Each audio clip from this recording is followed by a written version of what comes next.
inherent risk, control risk, and audit risk. And we also discussed about fraud and what are the various factors that may be responsible for the fraud, and what should be the approach of an auditor in case if he found or suspect any fraud. So today we will discuss about risk assessment procedure on an audit engagement. Since when you are studying about the entity, its environment, its internal control, everything, so what is the main purpose of doing this? You are assessing the risk, and on the basis of the risk assessment, you will determine your procedures and further audit procedure that should be done. So, what are specific types of risk assessment procedure that an auditor can do?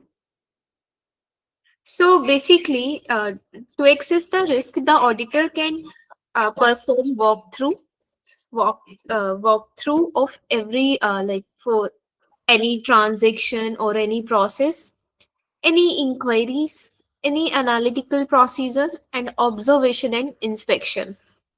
So these are some major kind of risk assessment procedure that an auditor can perform to assess the risk associated with an entity. So these risk assessment procedure we will discuss in detail in today's class. So first of all, risk assessment procedure on an audit engagement. So basically, the auditor should identify risk of material misstatement by obtaining an understanding of entity and its environment, including relevant control that relate to risk, and by considering the particular classes of transaction, account balances, and disclosure in the financial statement. So by analyzing all these, you are identifying the risk of material misstatement basically. So risk assessment procedure are those procedure that allow you to obtain an understanding of entity and environment. कि अपने entity, environment, उसके internal control के बारे में समझ रहे हो, लेकिन ठीक है आप ये चीजें समझ रहे हो, लेकिन कैसे समझ रहे हो? Like, are you studying it from somewhere, or are you like asking from somebody, or are you observing from the somebody? So these are some kinds of procedure that are used to like understand about entity and environment. Okay.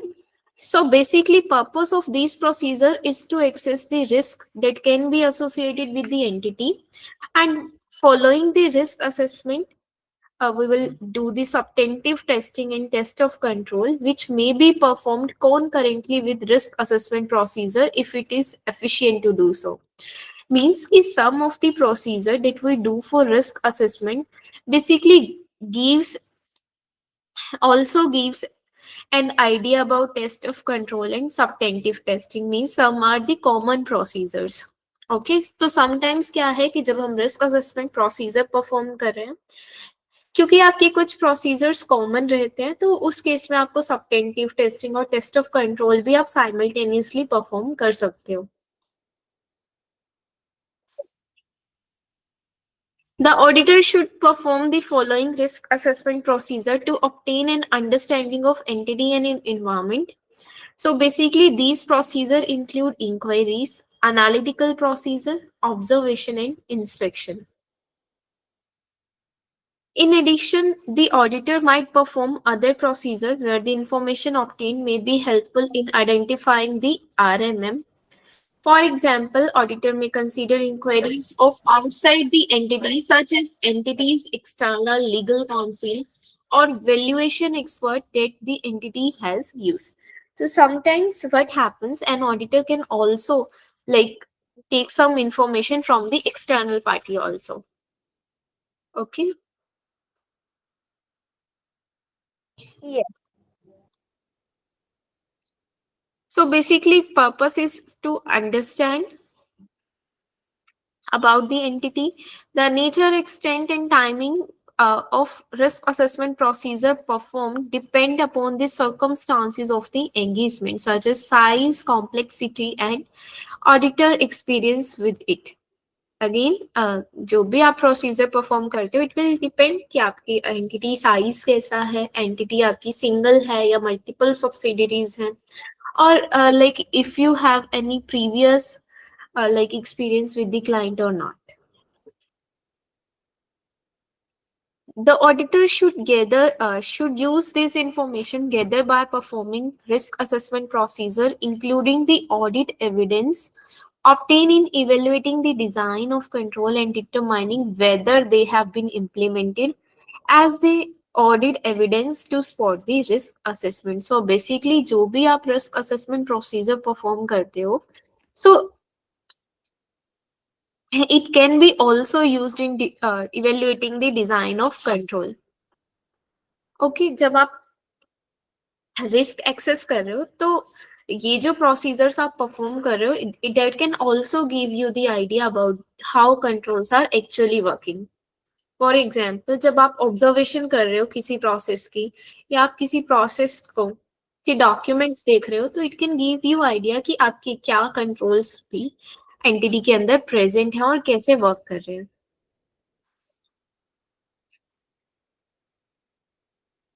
When an auditor plans to use information about entity and environment obtained from a prior year's audit, the auditor should determine if any changes have occurred that may affect the relevance of the information for the current year's audit. The auditor should document key elements of an understanding obtained regarding each of the aspect of whatever you are understanding about the entity, you need to document these things. Okay. The manner in which these matters are documented to determine using professional judgment. Examples of techniques are narrative, questionnaire, or checklist and flowchart. So basically जब आप work papers prepare करते हो तो work papers कैसे कैसे prepare कर सकते हो आप, या तो आप उसमें narrative description जैसे for example जैसे ये paragraphs लिखे हुए हैं आप उस form में लिख सकते हो, आपने जो जो procedures perform किए या जो जो आपको findings मिली. आप क्वेश्चनियर्स की फॉर्म में कर सकते हो, लाइक आपने कोई प्रोसेस किया अकाउंट रिसीवेबल, आपको उसके स्पॉटिंग डॉक्यूमेंट्स मिले या नहीं, एक्सटर्नल कंफर्मेशन हुई या नहीं, तो आप उसे क्वेश्चनियर्स की फॉर्म में कर सकते हो. Checklist, again checklist is also same. Questionnaire means कि क्वेश्चंस आपके ऑलरेडी प्रिपेयर हैं and you are putting yes और no in this. Checklist means कि you are putting the elements in the form of table and then tick and cross. If you are getting the external confirmation for an account receivable, then you can tick. If not, then you can cross. So this is like the checklist. Flowchart means you can create some flowcharts about the your work papers. Okay. So these are some basically types कि आप कैसे कैसे आप अपने work papers prepare कर सकते हो. इतना क्लियर हुआ? Yes, ma'am. Clear है. Okay, so अब आपके रिस्क असेसमेंट प्रोसीजर में first is analytical procedure. So analytical procedures means कि you are basically comparing something, you are finding a relationship between some financial and non-financial information. You are comparing the previous year data with the current year, or you are comparing the budgeted versus actual, or you're like you're finding some ratios that can give you the idea about any unusual transaction if it is happening in the company or not. Because so risk assessment procedure, analytical procedure are basically types of comparison, types of finding the relationship between financial and non-financial information. So these can give you an idea कि कहाँ कहाँ आपको unusual चीजें नजर आ रही हैं. Analytical procedure should be applied at two distinct phases. आप analytical procedures planning phase में आपको apply करने होते हैं और एक overall review के time पर. Planning stage means when you are finding the risk assessment related to an entity, तब आप perform करते हो. या फिर इसके साथ साथ आपको कब परफॉर्म करने होते हैं, ओवरऑल रिव्यू के टाइम पर, कि जब आपके सारे ऑडिट प्रोसेस हो चुके हैं लेकिन अभी आपने रिपोर्ट इशू नहीं करी, और उससे पहले रिपोर्ट इशू करने से पहले आप एक बार एनालिटिकल प्रोसीजर दोबारा से परफॉर्म करते हो ताकि कोई आपकी अनयूजुअल ट्रांजेक्शन जो पहले नहीं मिली वो अब तो नहीं कोई मिल रही है आपको। ओके, सबटेंटिव प्रोसीजर के टाइम पर आप एनालिटिकल प्रोसीजर परफॉर्म करो या ना करो उस टाइम पे ऑप्शनल है, अदरवाइज इस 2 स्टेजेस में आपके मैंडेटरी है करने। ओके, सो बेसिकली डिफरेंस क्या है कि जब आप एनालिटिकल प्रोसीजर प्लानिंग के टाइम पर कर रहे हो तो it will give you an idea about the understanding of clients business transaction and event that have occurred since the last audit data and the areas जहां आपको कुछ रिस्क नजर आ रहे हैं. So basically main purpose of doing analytical procedure during planning stage is to have an understanding or identifying the areas that has some risk which is relevant to an audit. Okay. So analytical procedure include unusual transaction, event, amount, ratios, trend that indicate matter that have financial statement and the audit implications. In performing analytical procedure as risk assessment procedure, the auditor should develop expectation about plausible relationship that can be reasonable expected to exist. So when you are comparing, you have to identify some possible relationship. For example, you are comparing the sales with the square footage of the warehouse of or the client's space. Okay कि आपकी जो sales दिखा रखे या for example you are comparing the amount of inventory with the warehouse space कि आपकी inventory कितनी present है और आपके वेयर हाउस में कितनी जगह है. So there should be some relationship when you are comparing something. Okay.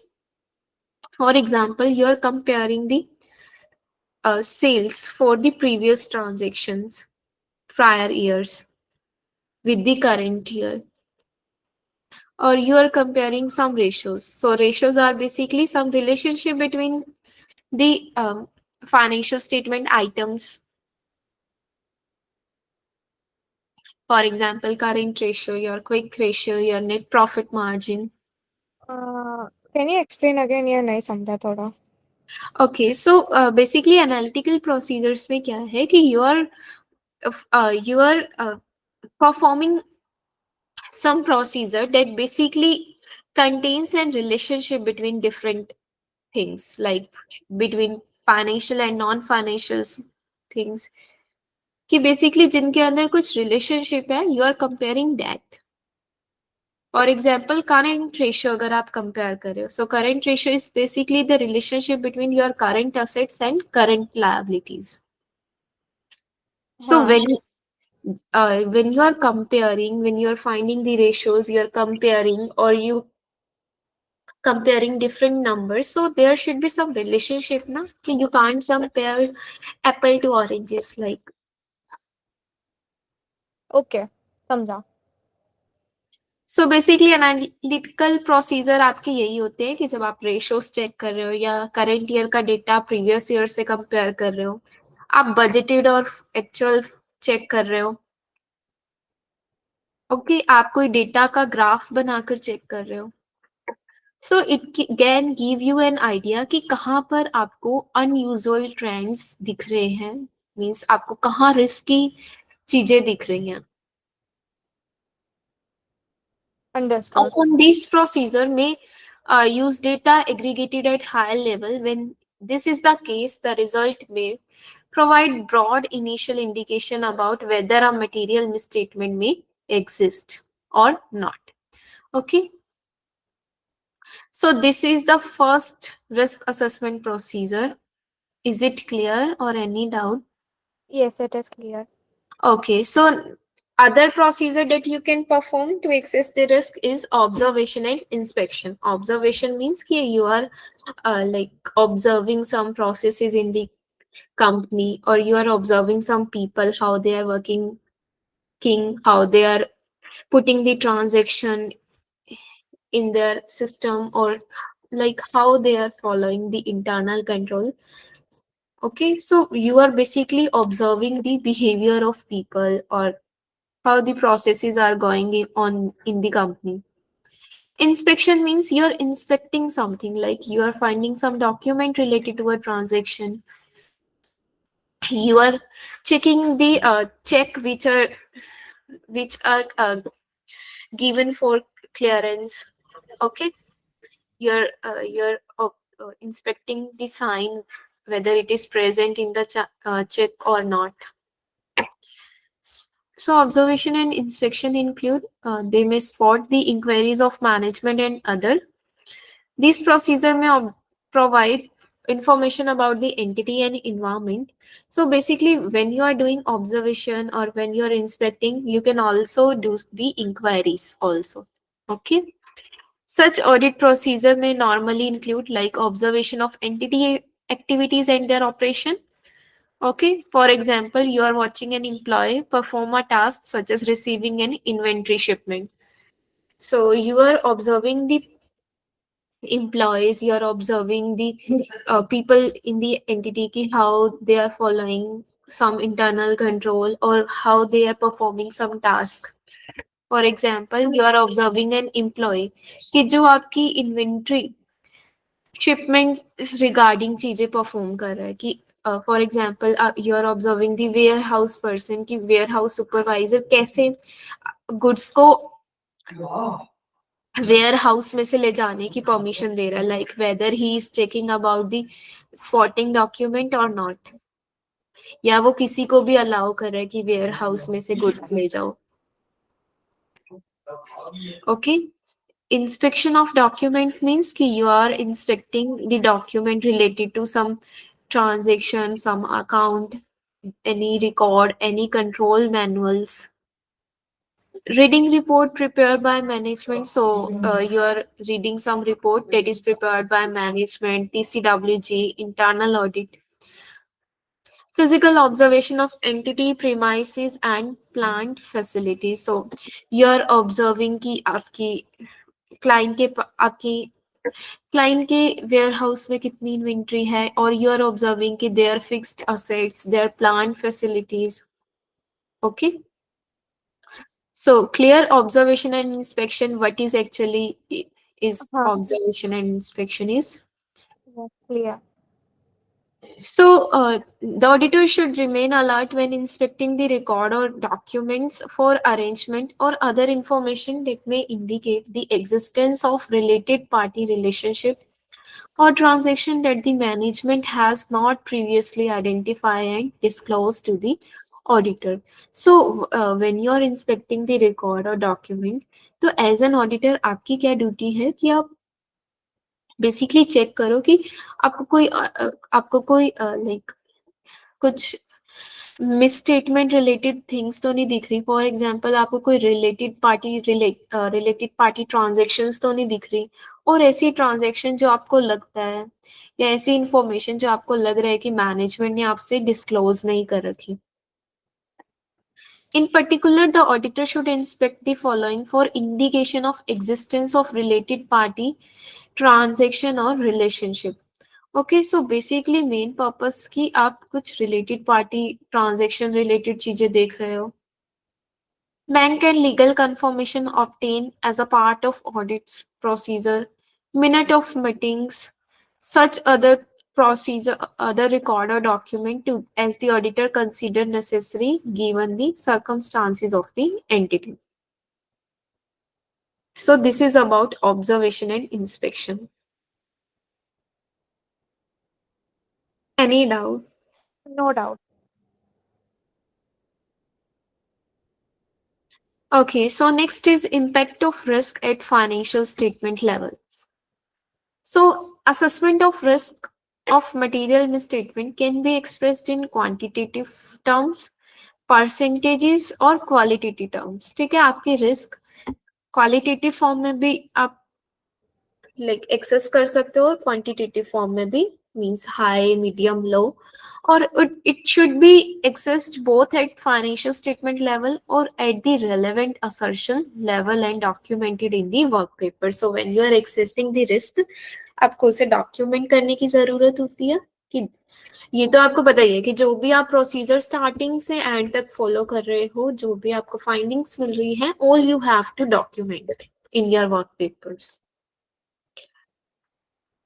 The assessment is important because it affects the amount of detection risk. So, as I told you yesterday, your risk of material misstatement and detection risk are inversely related. So, अगर आपको लग रहा है कि risk ज्यादा है, तो उस केस में आपको टेस्टिंग ज्यादा करनी पड़ेगी और अपना डिटेक्शन रिस्क कम रखना पड़ेगा. Clear? Yes, clear. So, risk of material misstatement at a financial statement level refers to the risk. So आपका जो भी रिस्क है, एक कहीं दे रखा है फाइनेंशियल स्टेटमेंट लेवल और एक particular assertion level. So what is this? Financial statement means कि जो आपकी पूरी फाइनेंशियल स्टेटमेंट पर परवेसिवली अफेक्ट कर सकता है, मींस पूरी फाइनेंशियल स्टेटमेंट को मिसलीडिंग बना सकता है, वो रिस्क. और जबकि रेलेवेंट असर्शन लेवल का मींस क्या है कि जो पर्टिकुलर अकाउंट या पर्टिकुलर ट्रांजेक्शन को सिर्फ अफेक्ट कर रहा है. ओके. नहीं नहीं समझाएगा. ओके. सो मीन्स कि कुछ ऐसी मिसस्टेटमेंट जो आपके फाइनेंशियल स्टेटमेंट को, होल फाइनेंशियल स्टेटमेंट को मिसलीडिंग बना सकती हैं. So the Okay. रिस्क कि जो आपकी पूरी फाइनेंशियल्स पर अफेक्ट कर सकते हैं, मीन्स आपकी पूरी फाइनेंशियल्स को रॉन्ग बना सकते हैं. और Okay. जबकि पर्टिकुलर असर्शन लेवल पे मीन्स कि जो सिर्फ पर्टिकुलर अकाउंट को अफेक्ट कर रहा है या पर्टिकुलर ट्रांजेक्शन को सिर्फ अफेक्ट कर रहा है. Okay. अभी समझा. Yes. The following are example of condition or event that may indicate the existence of risk that may have been entered into, engaged in fraudulent financial reporting or to conceal misappropriation of the assets. So, following example provided cover over a range of conditions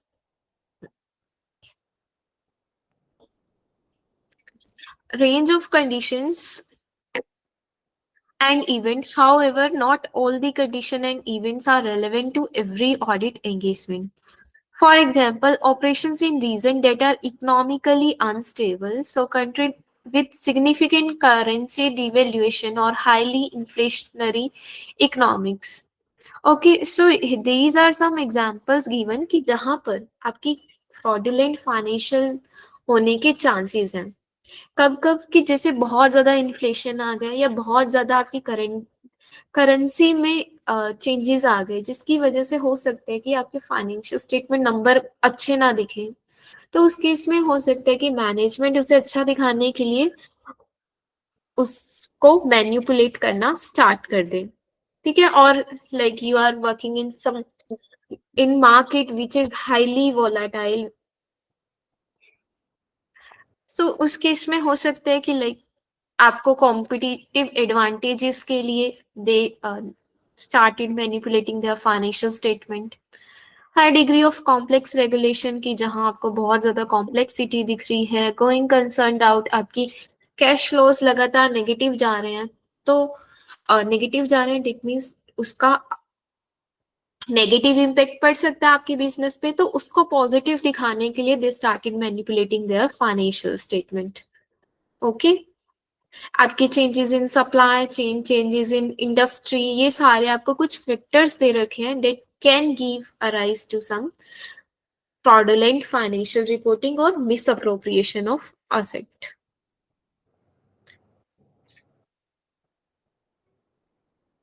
Like complexity है, आपकी entities और division likely to be solved. आप किसी entity को, division को cell करना चाहते हो, तो सेल के लिए भी तो वो बेटर दिखनी चाहिए जो भी उसे परचेज करना चाहते हैं. आपके सिग्निफिकेंट ट्रांजेक्शन्स है रिलेटेड पार्टी से. सो रिलेटेड पार्टी आपका ऐसी रिलेटेड पार्टी ट्रांजेक्शन एक ऐसा वे है कि जिसके through you can easily do the fraud and nobody knows about it.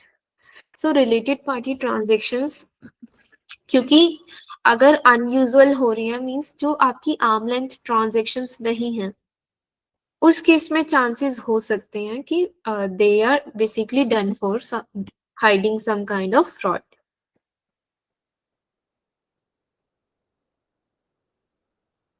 Okay, so any doubt? These are certain examples, so I think you can read all the example by yourself. No doubts till now. Okay, so impact of risk for each relevant assertion. So this is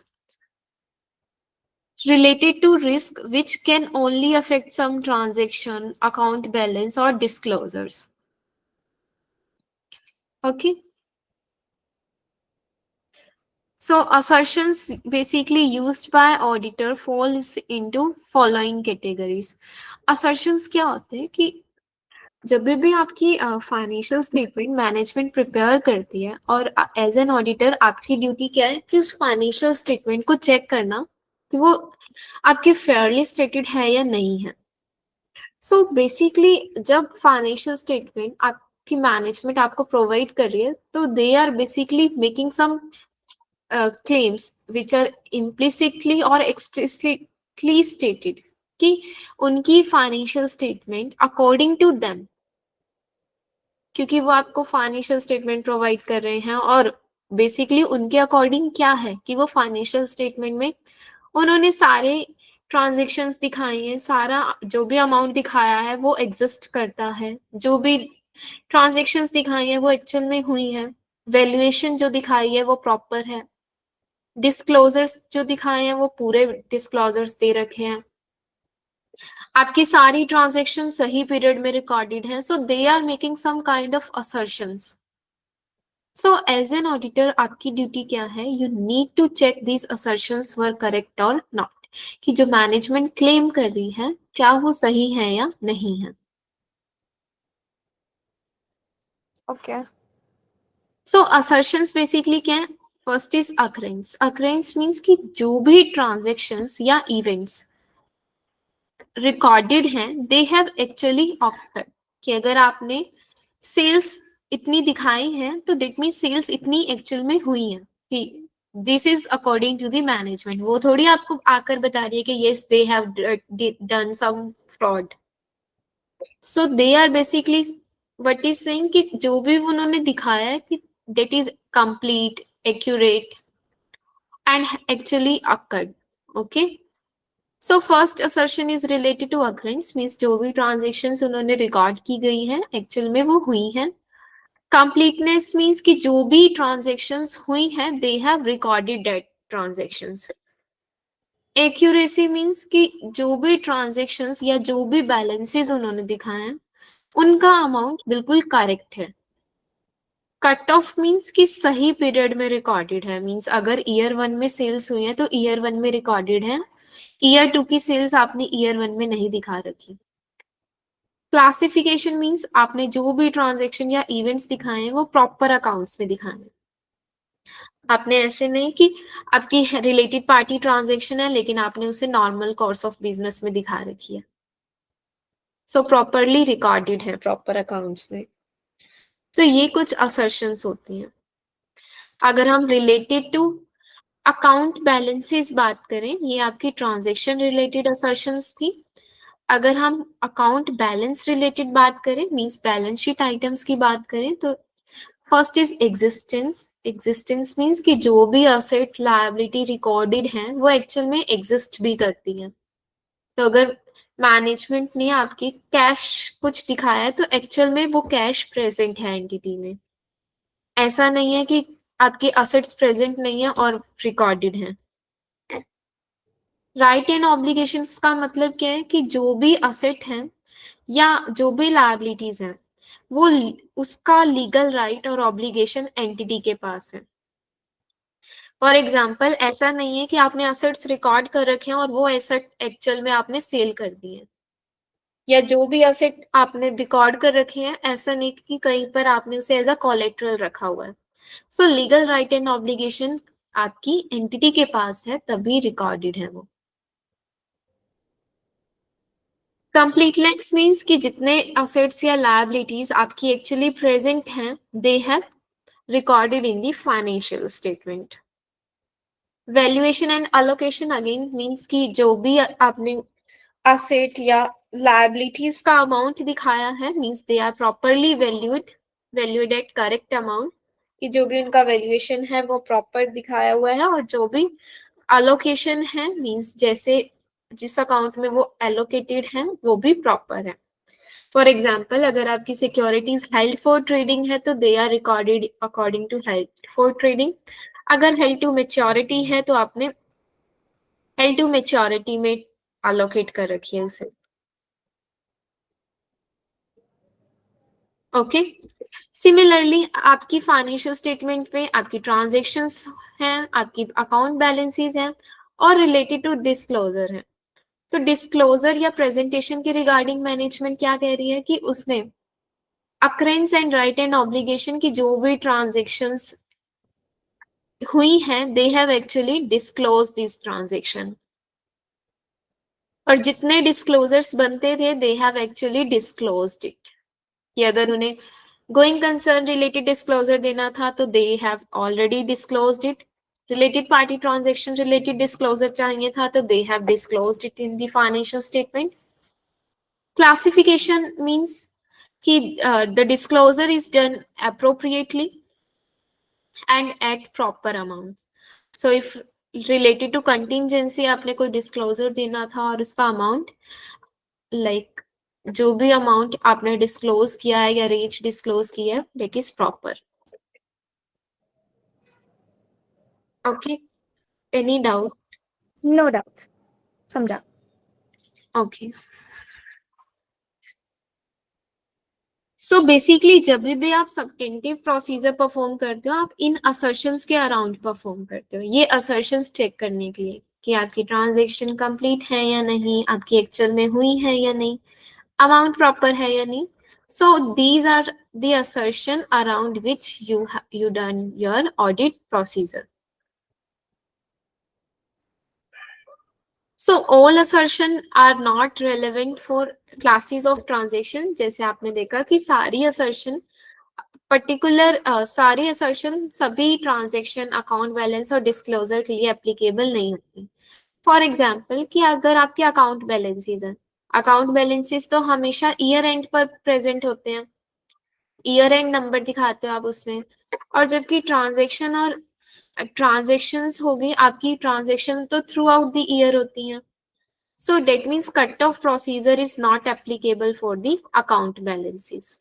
okay, आपकी cut off assertion इस पर applicable नहीं होगी क्योंकि account balances तो होते ही year end पर हैं, तो आप उसे कैसे बोल सकते हो कि आपने करेक्ट पीरियड में रिकॉर्ड किया। ओके, हाँ. Similarly right and obligation.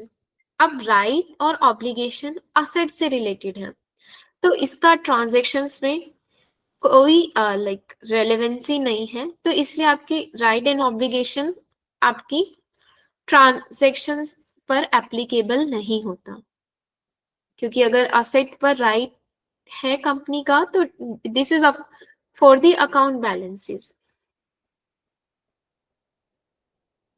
तो इसमें यही बताया हुआ है कि आपकी सारी असर्शन सभी ट्रांजैक्शन या सभी बैलेंसेस के लिए एप्लीकेबल नहीं होती।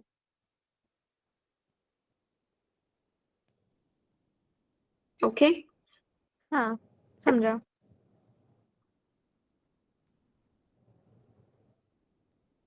the auditor must identify the relevant assertion by determining the source of likely potential misstatement in each significant classes of transaction. So basically आपके जो भी प्रोसीजर्स होते हैं अगेन इन असर्शंस के अराउंड होते हैं। फॉर एग्जांपल कि आपकी inventory asset account may have likely potential misstatement due to shipped item that have not been removed from the inventory. So for example, if you are doing some procedure on inventory, so आपकी inventory related concern क्या रहेगी कि आपकी क्योंकि inventory एक asset है, so आपको क्या लगता है कि assets ज्यादा दिखाएगी एक entity या कम, ज्यादा दिखाना चाहेगी या कम?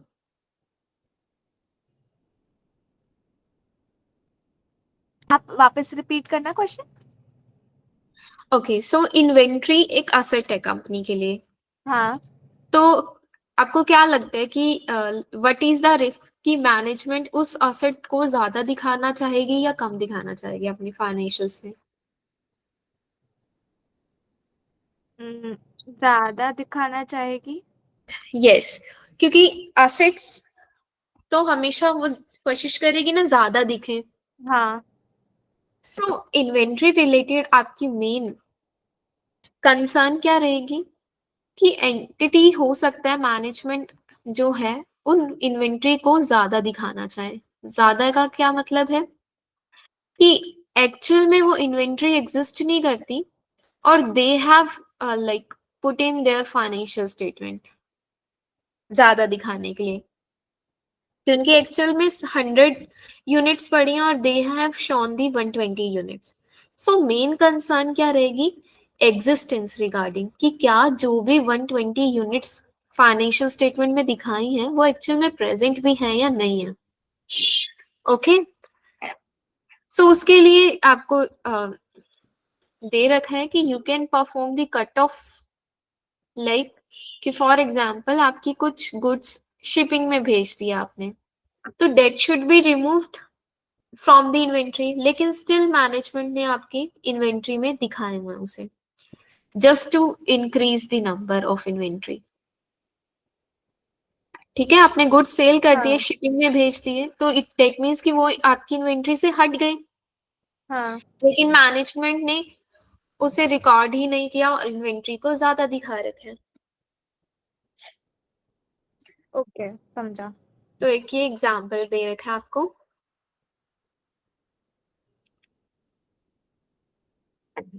So to determine a particular assertion is relevant to a significant account balance or disclosure, the auditor should evaluate the nature of assertion, the volume of transaction or data, the nature and complexity of the system. The auditor should determine whether the identify risk of material misstatement related to a specific relevant assertion related to classes of transaction account balances or whether they relate more pervasively to the financial statement. So I think we already discussed it कि आपकी जो risk है क्या आपकी जो भी miss statement है वो आपकी किसी ट्रांजेक्शन को अफेक्ट कर रही है अकाउंट बैलेंस को या पूरी फाइनेंशियल्स को अफेक्ट कर रही है। So your concern is to check कि अगर कोई मिस स्टेटमेंट प्रेजेंट है तो वो क्या आपकी पूरी फाइनेंशियल्स को अफेक्ट कर रही है या किसी पर्टिकुलर अकाउंट या बैलेंस को अफेक्ट कर रही है।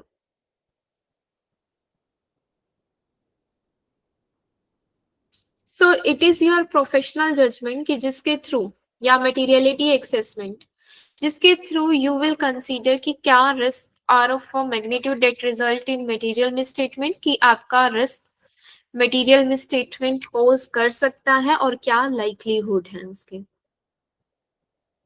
ओके।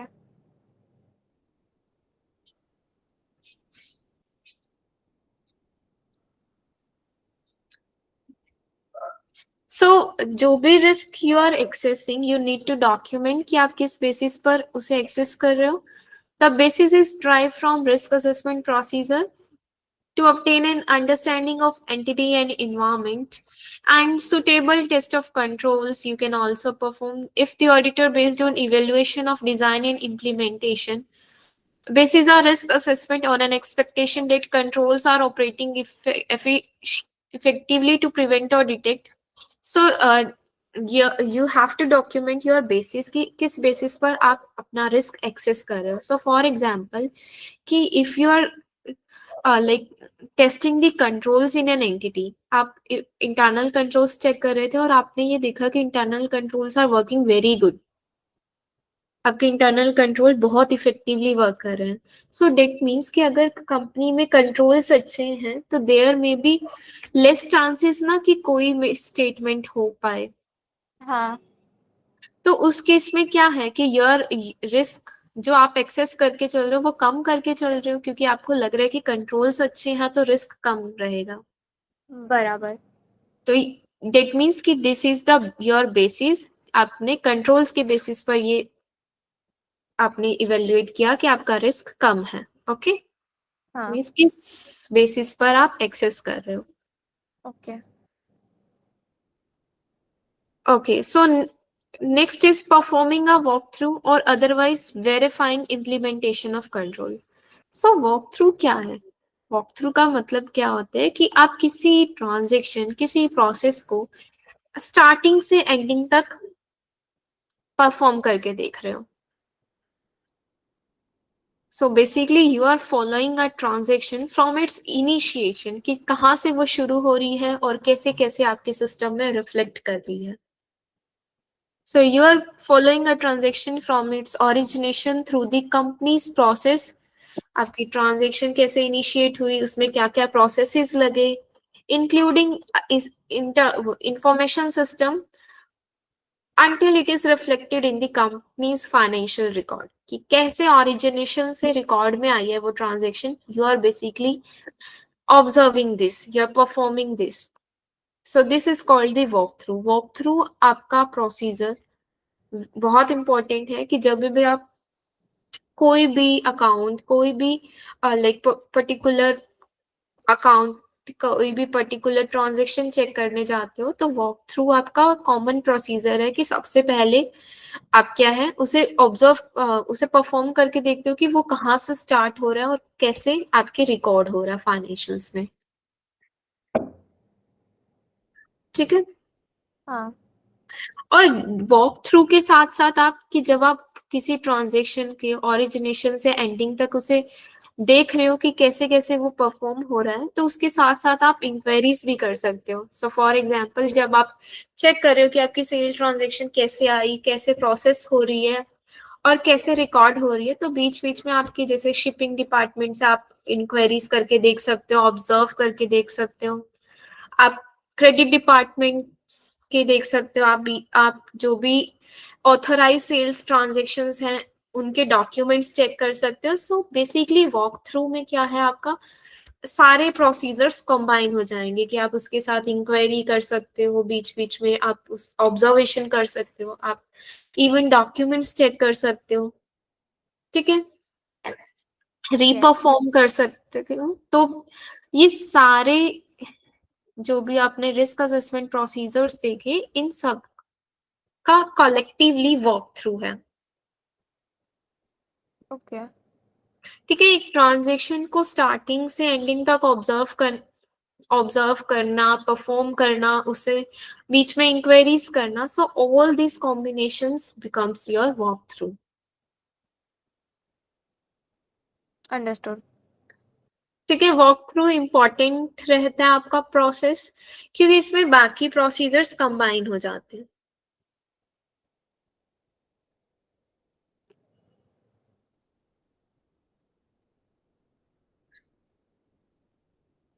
Okay, any doubt? नहीं.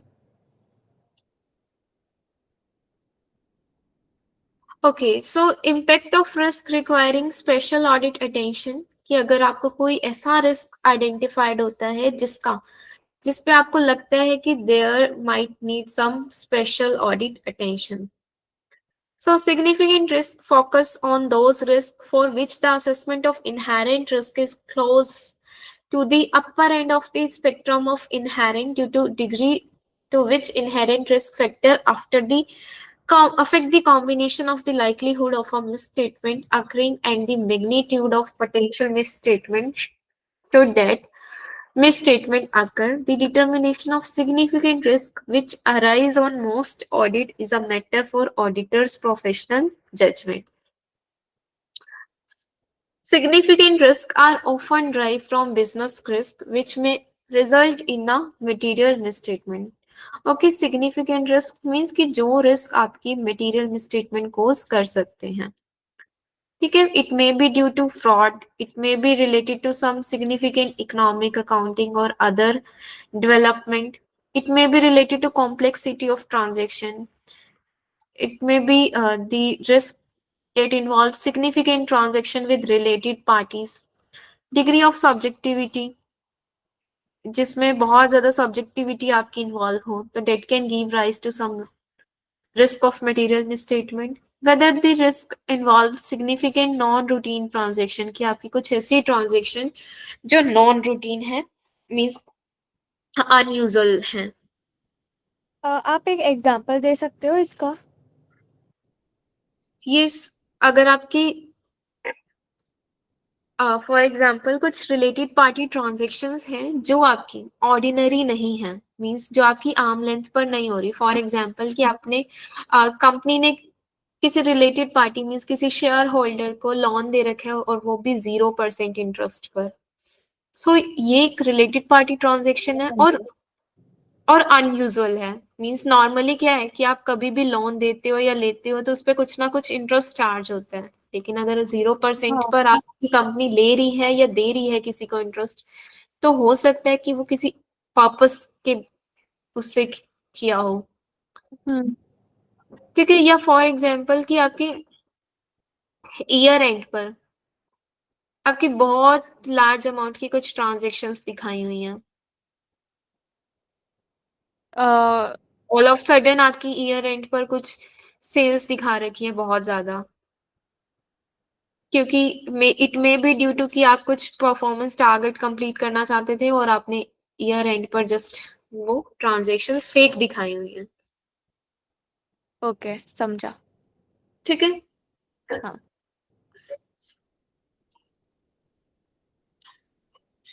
सो further audit procedures responsive to identify risk. तो जब भी आप ये रिस्क एक्सेस कर रहे हो उसके बाद you are developing the audit procedure. So overall responses आपके क्या रहेंगे? So, in order to reduce the audit risk to an acceptably low level, the auditor should determine overall responses to address risk of material misstatement at the financial statement level and should design and perform further audit procedure whose net means nature, extent and timing are responsive to the accessed RMM. Again, कि जो भी आप procedure perform develop करते हो it should be like according to the risk assessed, कि अगर आपको risk ज्यादा दिख रहे हैं तो you need to increase the extent of testing, कि आप जहां 10 ट्रांजेक्शन चेक करने वाले थे अब आपको 15 ट्रांजेक्शन चेक करने की जरूरत है। टाइमिंग, जहां आप इंटरिम पर अपनी प्रोसीजर परफॉर्म करने वाले थे अब आपको उसे ईयर एंड पर परफॉर्म करने हैं। सो इट विल डिपेंड कि आपके रिस्क कितना आ रहा है। समझा। Okay, overall responses is also include कि आप प्रोफेशनल स्केप्टिज्म मेंटेन रखो in gathering and evaluating the audit evidences, कि अगर आपको रिस्क ज्यादा दिख रहा है then you should remain alert कि जो आपकी कंडीशन अलार्मिंग हो सकती है। और सेकेंड थिंग कि जो भी आप एविडेंसेस गैदर कर रहे हो क्या वो एविडेंसेस आपकी डिसीजन को सपोर्ट कर रहे हैं या नहीं कर रहे, तो डेट यू शुड कंसीडर। ठीक है, अगर आपको लग रहा है कि आपको कोई स्पेशलिस्ट की जरूरत है, कोई like for example IT related specialist चाहिए, आपको कोई एक्चुरियल चाहिए कोई, तो you also consider it. Okay, yes. Also make general changes to audit procedure. Again आप अपने प्रोसीजर उसी अकॉर्डिंगली चेंज कर सकते हो। अगर आपको रिस्क ज्यादा दिख रहे हैं तो you can change your audit procedure to address those risk.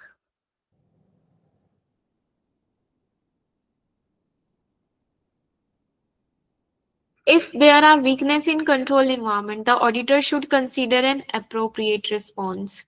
Okay, अगर आपको controls weak दिख रहे हैं तो that means risk ज्यादा हो सकता है या कम? आपको ये ज्यादा controls होंगे। weak दिख रहे हैं तो रिस्क ज्यादा हो सकता है फिर, हाँ। तो आप उसके अकॉर्डिंग अपने प्रोसीजर्स मॉडिफाई कर सकते हो। मींस इंटरिम की बजाय ईयर एंड पे कर दो अपने प्रोसीजर्स। ऑडिट एविडेंसेस गैदर करने के लिए आप अपने प्रोसीजर्स इंक्रीज कर सकते हो, आप मॉडिफाई कर सकते हो, और increasing the number of locations to be included in the audit scope. Okay, I think ये आपकी रिपीट हो रहा है कंसेप्ट, बट बेसिकली यही मतलब है कि आप अपने रिस्क के अकॉर्डिंग आप अपने प्रोसीजर्स को मॉडिफाई कर सकते हो, और इवन दिस प्रोसीजर्स को आप through out the audit change कर सकते हो, कि जैसे जैसे आप ऑडिट कर रहे हो जो आपको एविडेंसेस मिल रहे हैं, अगर आपको लग रहा है कि और ज्यादा रिस्क होने के चांसेस हैं, और ज्यादा मिसस्टेटमेंट होने के चांसेस हैं, तो आप टेस्टिंग और ज्यादा इंक्रीज कर सकते हो। ओके, समझा।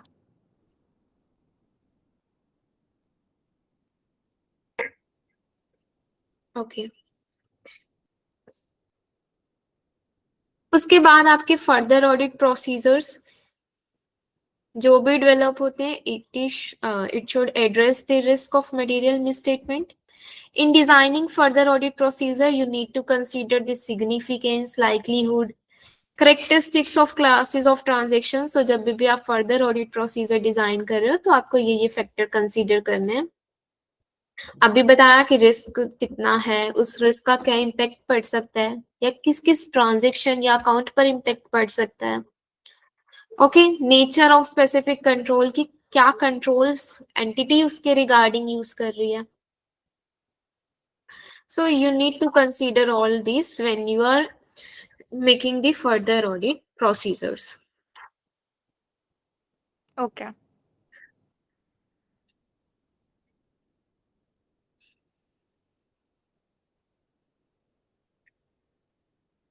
Okay.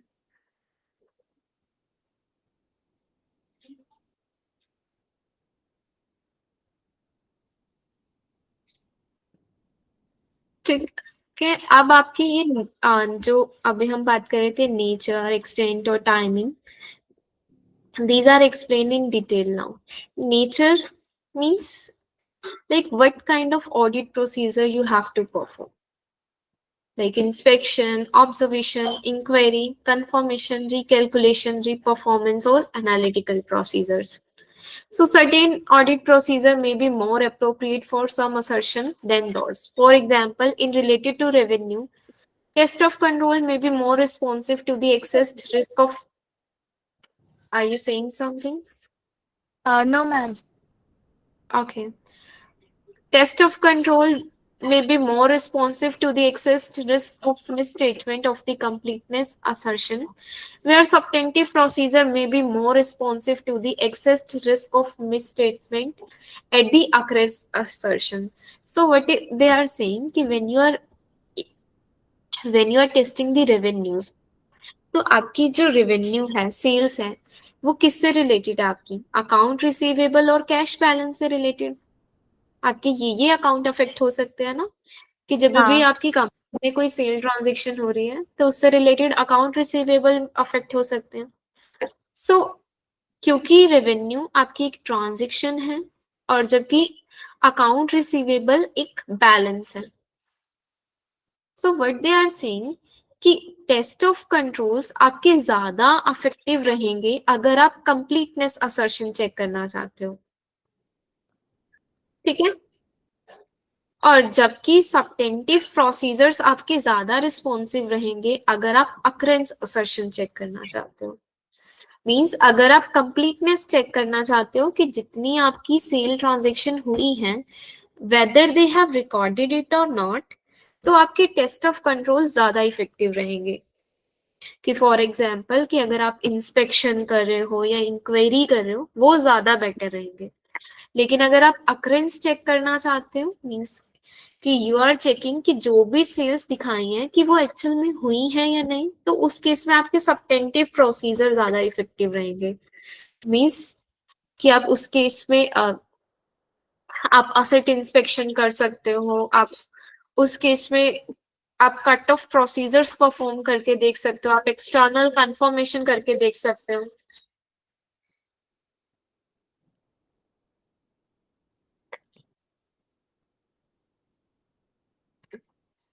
Is it clear? हाँ, it is clear. Okay.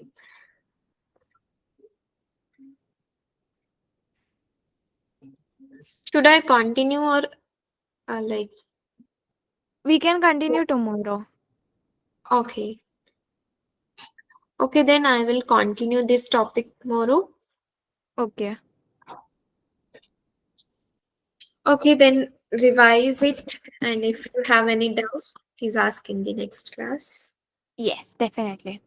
Okay. Okay. Thank you. Good night. Okay, bye. Good night. Bye.